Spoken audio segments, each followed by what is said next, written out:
Capítulo 23 do Evangelho segundo o Espiritismo, moral estranha. Quem não odeia seu pai e sua mãe? E tem uma grande multidão caminhando com Jesus. Ele se volta para ela e lhe diz: se alguém vem a mim e não odeia seu pai e sua mãe, sua mulher e seus filhos, seus irmãos e suas irmãs, e mesmo sua própria vida, não pode ser meu discípulo.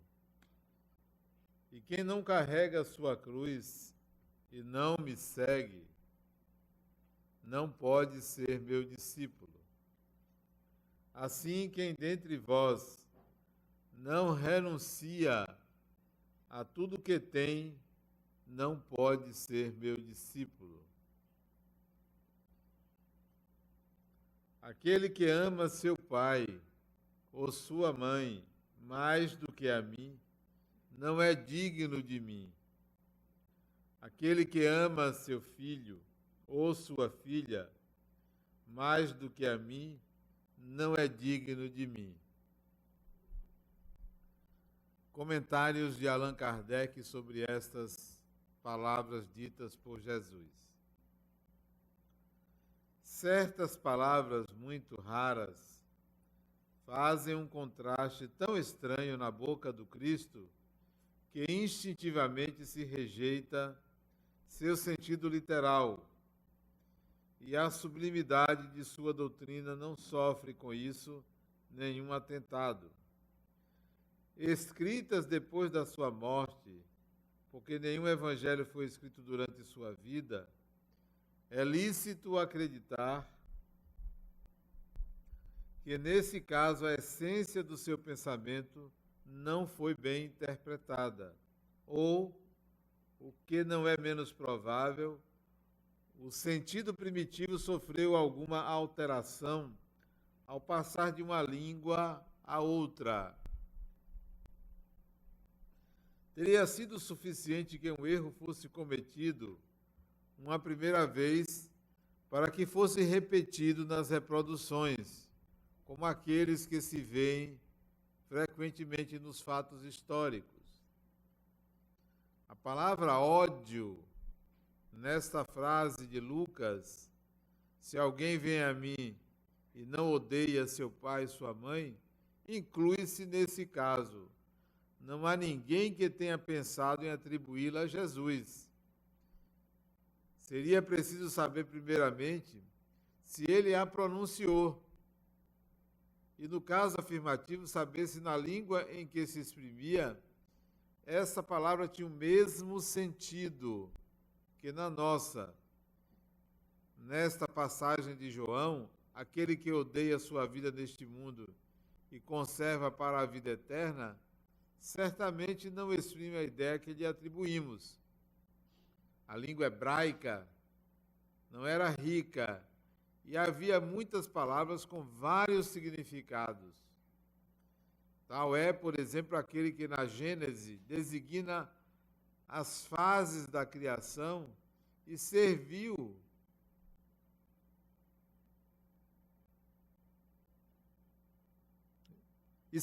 por sua vez, para exprimir um período de tempo qualquer. E a revolução diurna, daí mais tarde sua tradução para a palavra dia, e a crença de que o mundo foi obra de 6 vezes 24 horas. Tal é ainda a palavra que se dizia de um camelo, de um cabo, porque os cabos eram feitos de pelos de camelo, e que foi traduzida por camelo na alegoria do buraco da agulha. É preciso ter em conta os costumes e o caráter dos povos que influem sobre o gênio particular de suas línguas. Sem esse conhecimento, o sentido verdadeiro de certas palavras escapa. De uma língua a outra, a mesma palavra tem mais ou menos energia. Pode ser uma injúria ou uma blasfêmia em uma e insignificante em outra, segundo a ideia que se lhe atribua. Na mesma língua, certas palavras perdem seu valor alguns séculos após. É por isso que uma tradução rigorosamente literal não exprime sempre com exatidão o pensamento que, para ser exato, é preciso muitas vezes não empregar as palavras correspondentes, mas as palavras equivalentes ou perífrases. Essas advertências encontram explicação especial na interpretação das Santas Escrituras e dos Evangelhos em particular. Se não se leva em conta o meio no qual viveu Jesus, fica-se exposto a se equivocar sobre o valor de certas expressões e de certos fatos, por causa do hábito que se tem de assimilar os outros a si mesmo. Em todo caso, é preciso, pois, afastar da palavra ódio a acepção moderna, como contrária ao espírito do ensinamento de Jesus. Bom, Allan Kardec, então, explica aí as possibilidades de entendimento do que disse Jesus. Ele vai alegar que a língua, naquela época, era pobre, ele vai alegar que há deficiências de traduções na tradução, e ele vai alegar que é possível que, ao longo do tempo, certas palavras ganhem novos significados. O que isso tem a ver conosco? Eu chamo a atenção para uma necessidade nossa de se desligar do pensamento coletivo. Nós nos deixamos contaminar pelas ideias que estão em voga na sociedade, seja na mídia, seja no trato cotidiano com as pessoas, seja até em família.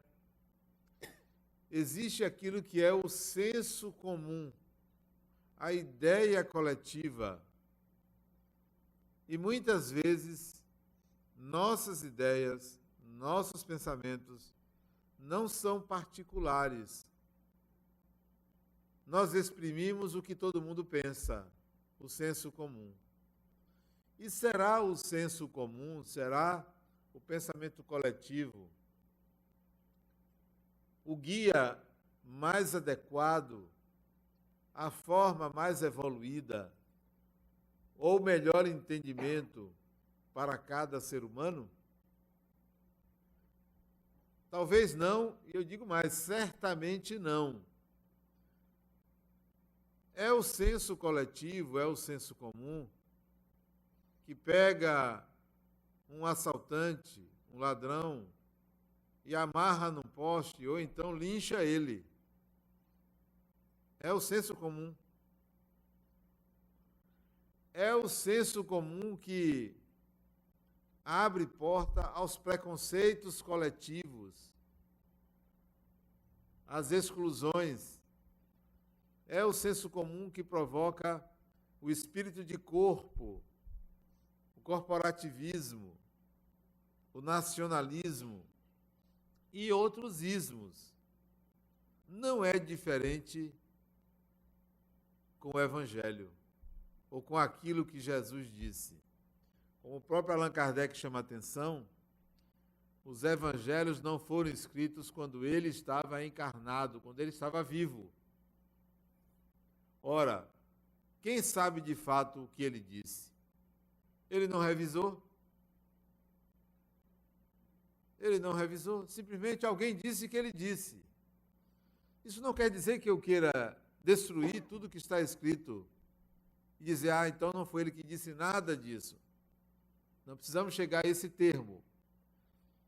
Mas é de se criticar, ou melhor, ter senso crítico para avaliar o que se lê. O que se lê.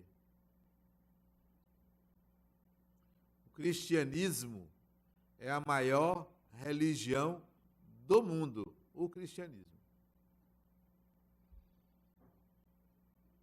Dos 10 países mais ricos do mundo, 8 são cristãos. 8 dos 10 países mais ricos do mundo. Os 10 países mais ricos do mundo são responsáveis por todas as guerras do mundo. E são cristãos. E são cristãos. O Brasil, que é um país cristão, é o 4º maior exportador de armas de guerra para o mundo. Nós, cristãos. Mais ainda, vendemos armas para os dois lados se matarem. Nós, e somos cristãos. Vem os Estados Unidos em primeiro, vem a Rússia, que vendem armas para o mundo, o Brasil também. Espera aí, se nós tivéssemos que nos pautar pelo que está escrito, não deveríamos fazer isto. Não deveríamos. Talvez porque o que está escrito não seja a essência do que foi vivido, ou praticado, ou exposto por Jesus. Então, o que será que ele quis dizer com isto e nós não assimilamos? O que será? O que quer dizer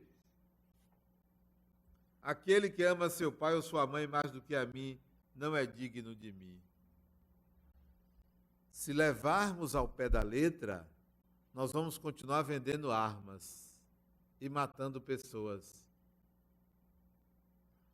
Mas será que a gente pode extrair um significado oculto, mais preciso,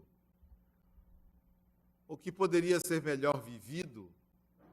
Eu não tenho dúvida de que o Evangelho tem sido utilizado como instrumento de aprisionamento de consciências. Eu não tenho dúvida. E ao invés de estar sendo utilizado como instrumento de libertação, aprisiona a mente das pessoas numa ideia equivocada de salvação. Salvação. Até essas músicas que a gente ouve aqui, eu fico me perguntando, que músicas são essas? Pode ter certeza que são músicas de salvação. Não são músicas de libertação. E são tocadas aqui. Nós, cristãos, não nos apropriamos da essência da mensagem. Nós vamos numa onda. Está todo mundo cantando, eu vou cantar. Né? Todo mundo fala isso, então é porque é isto. Cadê seu discernimento? Cadê seu senso crítico? Cadê seu sentimento a respeito da mensagem? Milhões de pessoas buscam abrigo no Evangelho e permanecem numa ideia redentora de vida, numa ideia salvacionista. Quando ele, Jesus, veio para libertar consciências, não para salvar ninguém. Libertar. Mas você quer ser salvo. Você quer que alguém diga assim, olha, você está perdoada ou perdoado. Não queira isso.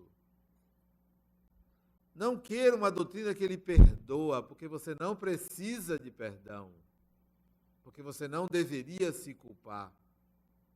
Nós invertemos.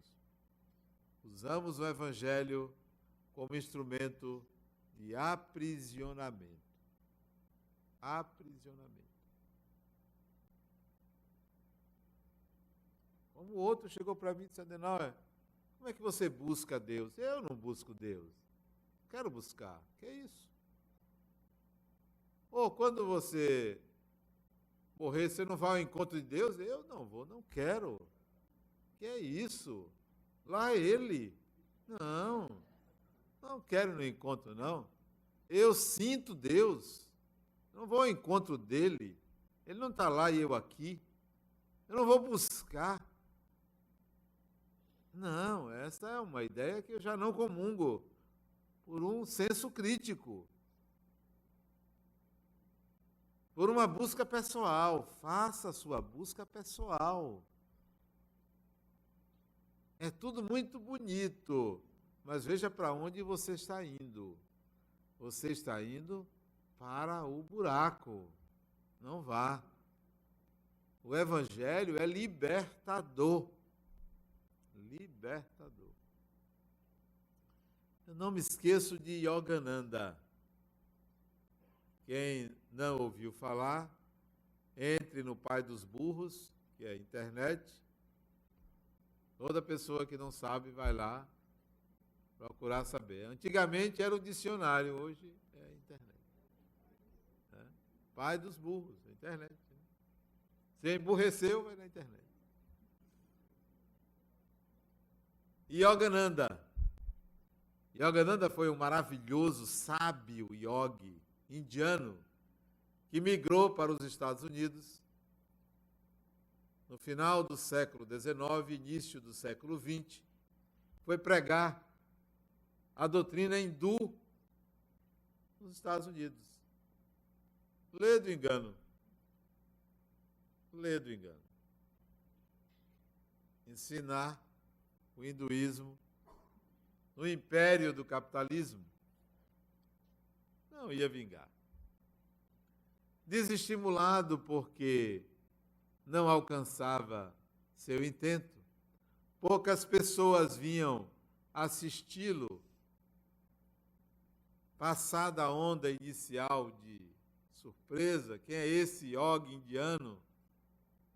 Era um indivíduo jovem, muito jovem, Yogananda, quando foi para os Estados Unidos, cheio de mediunidade, exalando mediunidade. Então, o impacto inicial, muita gente foi conhecer aquele indivíduo. Mas, à medida que ele foi pregando a doutrina dele, o americano não assimilava. Não assimilava. Não entrava. Outra cultura. Triste porque vinha pouca gente ouvi-lo. Ele sentou para meditar em frente da casa onde morava, num banco de jardim. Ele ali meditando, triste porque poucas pessoas iam ouvi-lo. Quando aparece um espírito a ele, seu mentor, que lá na Índia não chama mentor, chama guru, aparece a ele. Por que você está triste? E ele então explica a razão da tristeza dele. Eu não consigo alcançar meu objetivo. As pessoas não vêm. Eu vim aqui para a América para pregar. E se resume a poucas pessoas. O guru dele, indiano também. E se vem cá, por que você não fala de Jesus? Fale de Jesus. Eles são cristãos. Fale de Jesus. Ele achou estranho, mas eu não sou cristão. Eu sou hindu. Fale de Jesus. Você vai ter uma surpresa. E Yogananda, então, vai estudar o Evangelho. Vai estudar o Evangelho. Coisa que poucas vezes fazemos, porque nós ouvimos uma interpretação e ficamos satisfeitos. Então significa isso, né? Alguém interpretou o senso coletivo e você aceitou. Você não meditou sobre aquilo. Você não analisou. Você não sentiu a mensagem. E Yogananda, então, começou a perceber o tesouro que ele tinha na mão e começou a pregar sobre Jesus. Aí ele fundou uma organização hoje mundial chamada Self-Realization, autorrealização. Graças à libertação por ter entendido Jesus. Escreveu vários livros, mas um deles, sobre isso, eu aconselho vocês lerem. É um livro simples, embora a letra seja miúda. 1.600 páginas. Letra miúda, letra pequenininha. Não é 1.600 páginas, 1.740 páginas. Formato grande e letras miúdas. Sabe qual é o título do livro, desse livro? Pasmem, para um hindu. Algo que nós, cristãos, deveríamos olhar assim, e eu estou fazendo o que com essa mensagem? Interpretando ela como todo mundo interpreta? E esse sujeito pega e traz esse tesouro. Ele coloca o título do livro: A Segunda Vinda de Jesus. Enquanto os cristãos pregam que Jesus vai voltar, ele diz: a segunda vinda é no interior da alma humana, é dentro de mim, é dentro de você, porque aconteceu com ele. Não se transformou em cristão porque não precisa. Ele captou a essência da mensagem e começou a pregar a mensagem de Jesus, ou a interpretar a mensagem de Jesus, a segunda vinda de Jesus. Leiam. Detalhe, não tem em português, mas tem em inglês. Tem em inglês. Aliás, tem em espanhol também. Pronto, tem em espanhol. A segunda vinda de Jesus. As interpretações clássicas, elas são válidas, mas nos tempos de hoje, século XXI, que está acabando, já estamos em 2015, já está acabando o século, daqui a pouco é 2090, no instante passa, é como o ano, no instante passa. Em pleno século XXI, vocês acreditam que tem gente indo para o centro espírita para se salvar? Vocês acreditam? Que tem gente indo para o centro espírita, tem medo de espírito, vocês acreditam nisso? Em pleno século XXI? Olha que atraso nós estamos, que atraso. Ainda tem gente querendo pagar promessa, porque foram beneficiados. Pagar promessa. Olha, Adenal, eu vim aqui trazer essa cesta básica, porque foi aqui que eu fui curado. Promessa, é promessa. Criatura, você ainda não foi curado. A cura da alma é difícil, porque é preciso curar. A grande ferida da alma humana é a ignorância. Não é um câncer. Um câncer é detalhe, é resto de karma. Passa.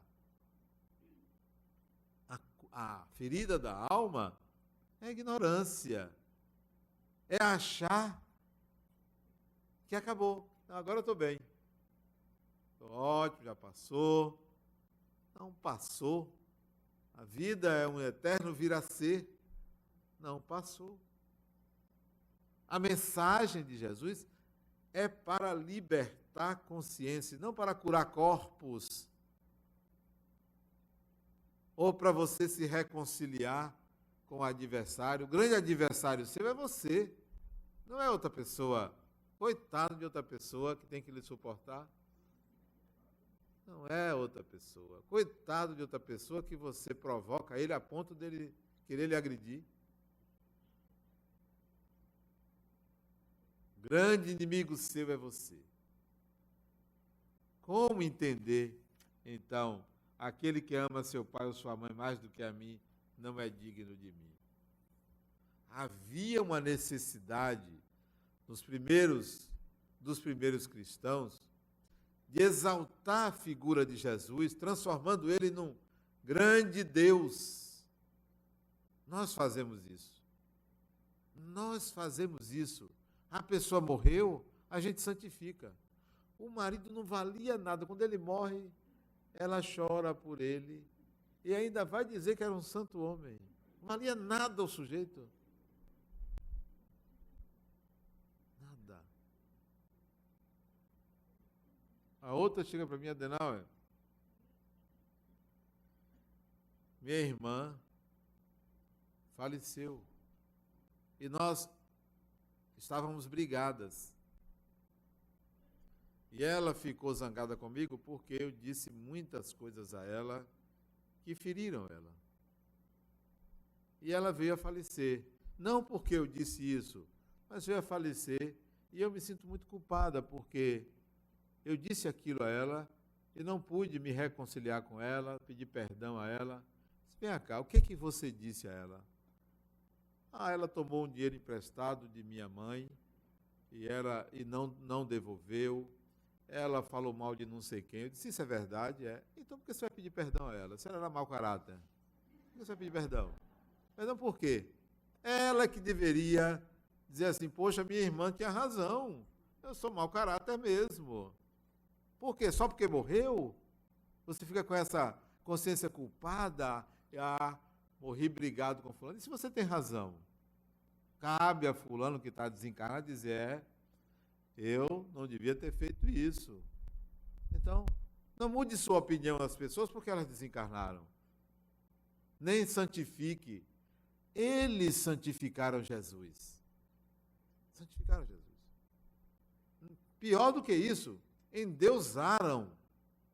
Endeusaram. Muitos escritos são para justificar esse endeusamento. Muitos santos da Igreja Católica de santidade não tinha absolutamente nada. Mau caráter, 171. Aliás, naquela época não tinha 171. Não são todos. Não são todos. Meia dúzia sobra. Não são todos. Alguns eram espíritos elevados, eram. Mas a grande maioria comprou a santidade. Comprou a santidade. Endeusaram Jesus e carregaram as palavras desse endeusamento. Como vamos entender, então? Por isso que o título do capítulo é Moral Estranha. Porque se tomado ao pé da letra, não vamos entender. Mas também não devemos excluir só porque não entendemos e dizer, não foi Jesus que disse. Como eu tenho um amigo que ele analisa aquela passagem de Jesus, que chega no templo, pega um chicote e sai chicoteando as pessoas e derrubando aqueles vendilhões do templo. Porque ele tem uma imagem que Jesus era boníssimo, bonzinho. Não, aquilo não foi Jesus. Está errado. Essa passagem aí não aconteceu. Então a pessoa exclui o que acha que não é compatível com a imagem que tem de Jesus. Eu prefiro olhar o Jesus humano, o ser humano, judeu. Judeu. Alguém aqui leu um livro? Esse é fininho, esse realmente é fino. E letras grandes. 100 e poucas páginas. Pode ler quem não leu. Escrito entre 1942 e 1944, por uma judia de 13 anos. Alguém leu? Como é o nome do livro? O Diário de Anne Frank. Quem não leu, perdeu metade da encarnação. Segunda Guerra Mundial. Ela escreveu, ela morava num anexo de uma casa, porque os pais tinham que se esconder. E Anne Frank era uma menina que tinha uma percepção fantástica da vida das pessoas, e ela escreveu esse diário. Esse diário foi best-seller hoje é uma referência no mundo inteiro que ela escreveu. Judia, judeu, quando escreve, ele tem uma percepção, por causa das relações muito próximas, muito íntimas da cultura judaica, uma percepção profunda da alma do outro. Os escritos de Anne Frank sobre a mãe dela, a crítica que ela faz à mãe dela no diário dela é de arrasar. Ela bota a mãe lá embaixo. Você vai dizer assim, como é que uma pessoa fala isso da mãe dela? Mas ela foi verdadeira. Crítica verdadeira. Jesus era judeu, não era cristão, nem era brasileiro. Era judeu. Tinha um senso crítico apurado, como é típico do judeu.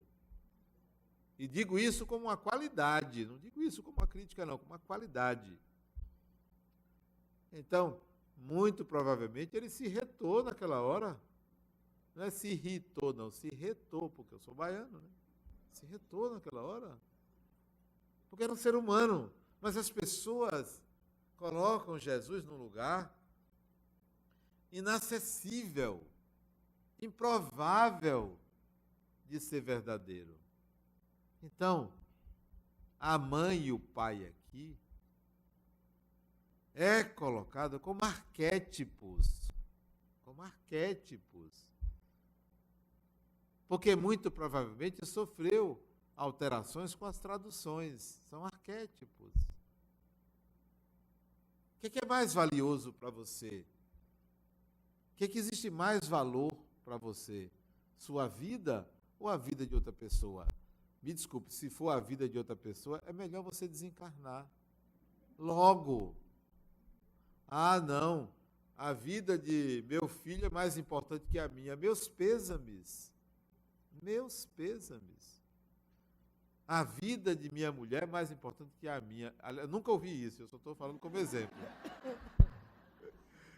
É só um exemplo, nunca ouvi. Não. O bem mais precioso que existe é a sua existência. Você. É a sua existência. O outro será sempre o espelho para que você se veja, mas nunca será mais ou maior ou menor do que você. Valorizar o pai ou a mãe mais do que a si é a crítica que ele faz. Gratidão aos pais, reconhecimento pelo valor. Se teve, se não teve, não precisa reconhecer, não. Sim. A outra casou, não deu certo. Mulher é um negócio interessante. Não deu certo, né? O casamento não deu certo. Ela, segundo ela não deu sorte. Olha a ideia na cabeça. Não deu sorte. Ele se engraçou por outra e deixou ela. O que ela fez depois de 8 anos de casada com ele? O que ela fez? Larga tudo, volta para a casa da mãe. Meus pêsames. Meus pêsames. Você está valorizando mais a sua mãe do que você, o seu pai do que você. É um retrocesso. Ah, mas eu não tinha dinheiro, não trabalhava. Tinha que voltar para a casa dela. Não tinha, não. Não tinha, não. Você abdicou de você. Você se vendeu. É esta crítica que Jesus faz. Você é o centro da meta. Você é o centro da meta. Você é o seu problema, você é a sua solução. É a self-realization de Yogananda. É você. Por quem você está aqui? Por quem? Por mim? Por você mesmo. Você está aqui para ajudar os pobres? Você está aqui por você mesmo. Você está aqui pelo Espiritismo, você está aqui por você mesmo.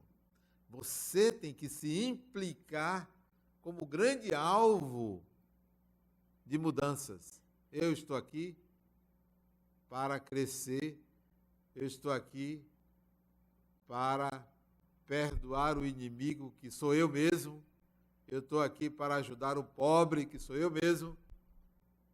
Euzinho. Essa é a concepção do Evangelho, que não é salvacionista. Eu vim aqui porque eu estou procurando um espírito que me ajude. Ou então, que afaste o espírito que está encostado em mim. Olha, criatura, se está encostado em você, é seu. Você quer tirar? É seu. É seu encosto. Dorme quando você deita, deita do lado. Deita do lado. Uma vez muitos anos atrás, eu fui no centro espírita, um dia de sábado. Não tinha filhos ainda. Era casado, não tinha filhos. Aí fui para o centro espírita, lá eu ia todo sábado. Ia poucas vezes, só ia segunda, quarta, sexta e sábado, né? Ia trabalhar, fazer palestra, estudar, tal, reunião mediúnica. Sábado volto do centro. Minha esposa não era espírita, até hoje ela fica assim, ela é simpatizante. Ela vem mais para tomar conta do marido. Aí, estou dizendo isso que ela não está aqui, né? Aí, voltei um sábado de tardinha, devia ser umas 5h30 da tarde, né? Aí sento no sofá da sala de televisão para assistir televisão, eu e ela. Estamos ali assistindo televisão, programa de sábado de tarde. Eu senti que tinha um espírito ali, que veio comigo do centro. Assim, gostou da minha companhia, coisa comum. E estava ali. Eu sentado no sofá, tecido estampado, o sofá, me lembro que fosse hoje. E aí, de repente, eu comecei a ver o sujeito em pé ali. Mas eu fiquei incomodado. Nada contra você receber uma pessoa na sua casa. Nada contra. Mas ele não foi convidado. Estava demais ali. E eu estava ali, na intimidade com minha esposa, né? Podia até fazer outro programa diferente, né? Aí eu cheguei para ela e disse: Rosângela, você está vendo um sujeito aí, do seu lado? Ela disse: Deus me livre, né? Se benzeu. Deus me livre. Eu disse: pois é, tem um sujeito em pé assim. Ela regalou os olhos assim. Ó. Aí eu disse: espera aí. Meu amigo, você dá licença. Eu estou na minha casa. Levantei, fiquei em pé, frente a frente com ele. Você dá licença, eu estou na minha casa. Tudo bem que você me acompanhou. Pode fazer isso em outras oportunidades, mas agora eu queria privacidade. É educado, desapareceu. Esse é educado. Porque eu não o expulsei, eu pedi licença. E disse: pode continuar. Não me preocupa espíritos me acompanharem, porque espíritos são pessoas, são seres humanos. Quaisquer que sejam os interesses, são pessoas. Quaisquer que sejam. Quiser me prejudicar, jamais vai conseguir me prejudicar uma pessoa, jamais, se eu não precisar do prejuízo. Se eu não precisar do prejuízo, ninguém me prejudica. Se eu precisar do prejuízo, infeliz daquele que me prejudicar. Bom para mim porque preciso para aprender. Ruim para ele porque se torna um agente nefasto. Então, não, carregue seu encosto sem nenhuma preocupação. Não queira expulsar os espíritos da sua vida. Queira compartilhar, viver, conversar, dialogar. Quem está aí? Pergunte quem está aí. Quem é você? Quando você sentir E eu não sei vocês, eu sinto. Qualquer lugar, eu sinto. Sinto que tem gente ali. Sinto que está ali participando. Compartilhe a vida com o espiritual. É salutar. Agora, deixe de fantasia. Muita fantasia. Ah, meu Deus, estou com medo. Ah, fica até arrepiado. Espírito não é frio, não. O que arrepia é o frio. É uma sensação térmica. Espírito não faz isso. Isso é condicionamento. Condicionamento. Deixe de fantasia em relação ao espiritual. Pense numa pessoa. Pense numa pessoa. Então, a colocação de Jesus é para que você olhe para você e se veja como esse espírito que você quer acreditar que existe.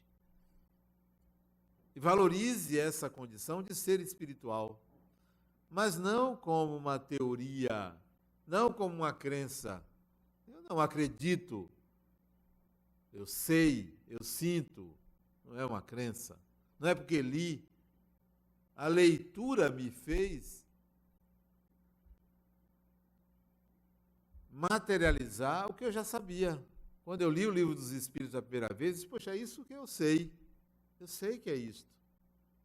Eu não aprendi simplesmente com aquilo. Eu vim aprender mais coisas, mas a essência eu já sabia. Apenas eu encontrei alguém que traduziu numa linguagem compreensível o que eu já sabia. Eu ontem de manhã recebi a visita de um sobrinho meu. Tio, eu vim aqui porque eu quero ser como você. É mesmo, rapaz? Quanta honra, você quer ser como eu? Ele deve ter seus 30 anos, metade da minha idade. Tenho 60. Queria ter 70, mas eu chego lá. Eu quero ser como você. Eu digo, é mesmo, rapaz? Quanta honra, você quer ser como eu? Quero. Você não quer ser como você? Aí ele ficou meio assim, né? Que você querer ser como o outro é uma alienação de si mesmo, né? É uma alienação. Eu não quero ser como ninguém. Quero ser eu. Posso ter exemplos, mas sempre eu vou querer ser eu. Eu não quero ser igual a outra pessoa. Quero ser eu.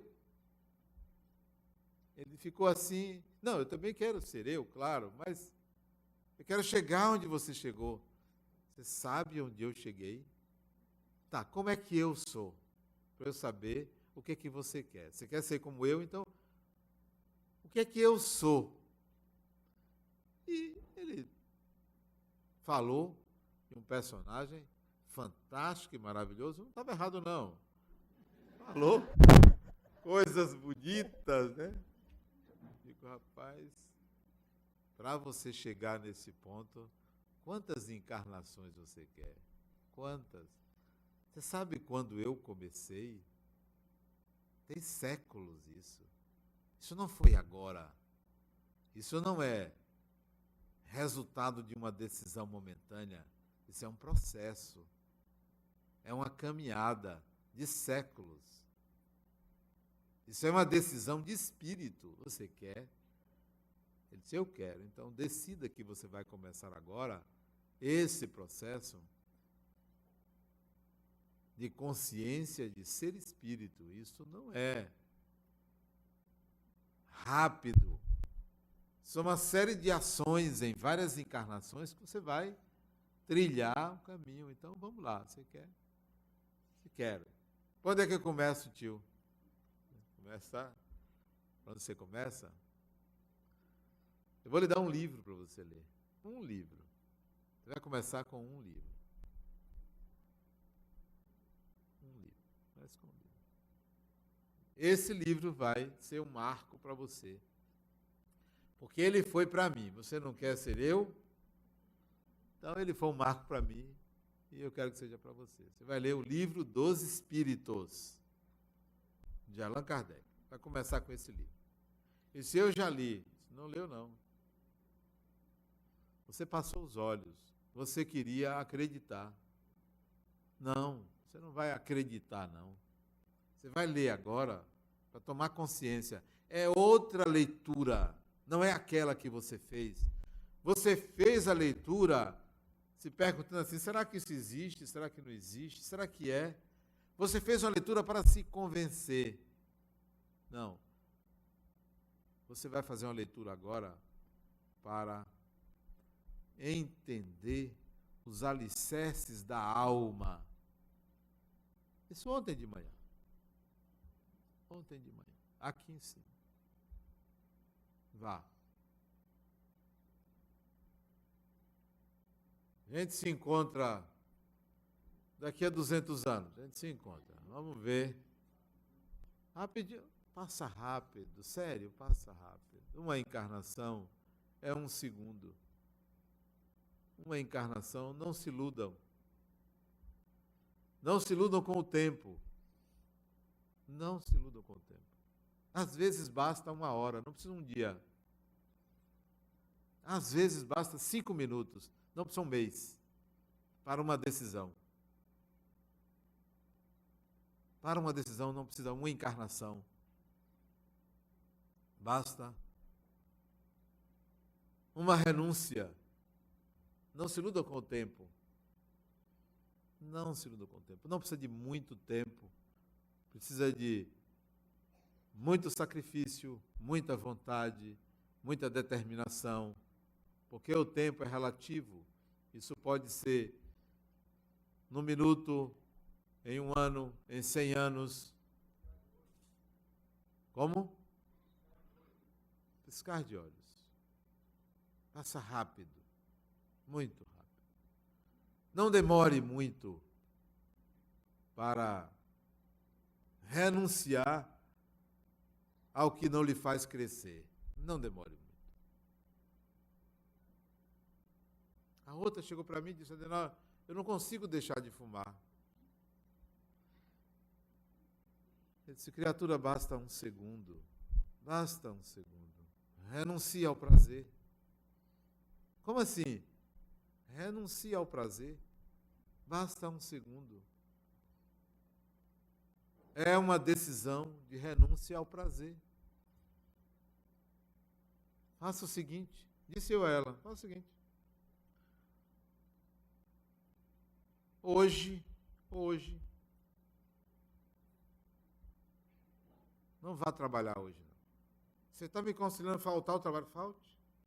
Ligue para o trabalho, diga que você vai faltar. Não minta, dizendo que você está com dor de cabeça, ou não mate ninguém. Ah, morreu um tio meu. Não, falte ao trabalho. Diga à sua chefa que você vai tirar um dia sabático. Sabático, não vai ao trabalho. Vai resolver uma questão importante. Quantos cigarros você tem aí na sua bolsa? Eu tenho uma carteira já com 18 cigarros, certo? Não vá ao trabalho. Volte para casa. Vista um biquíni. Vista um biquíni. É mesmo, vista um biquíni. Tá sol. Vá à praia. Leve sua bolsa. Essa não, que essa é muito chique, não é para a praia. Aquela outra rasgadinha que você tem. Leve. Leve o cigarro. Bote o cigarro, a carteira de cigarro no califão. Sabe o que é califão, né?